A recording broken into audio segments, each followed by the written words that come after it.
საქართველოს საპატრიარქოს განცხადება. მრავალი საუკუნეა ქრისტიანობა ქართული სახელმწიფოსათვის გამაერთიანებელ ძალას და იდეოლოგიურ საქმეს წარმოადგენს. ამიტომაც ებრძოდნენ და ებრძვიან მას ჩვენი ერთიანობისა და თავისუფლების მტრები ადრეც და ახლაც.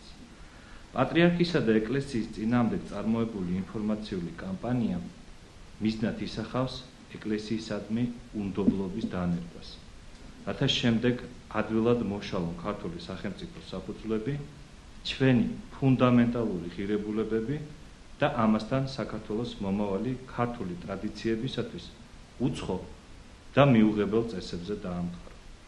საქართველოს ეკლესიის მრევლი და საერთოდ ხალხი აღშფოთებულია საკუთარი ღირსებისა და რელიგიური გრძნობების შეურაცხყოფის გამო და პასუხს ითხოვს.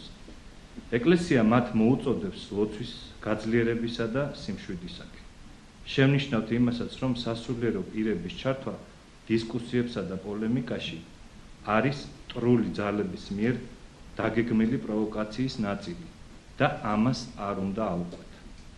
საზოგადოებრივ არხს კი მიმართავთ ინიციატივით, რომ ჩვენ მიერ შემოთავაზებულ საზოგადოების წარმომადგენლებს პირდაპირ ეთერში მისცენ საშუალება პასუხი გასცენ ბოროტ გამზრახველთა ქმედებებს. ღმერთმა დაალოცოს სრულიად საქართველო 21 ოქტომბერი 2009 წელი.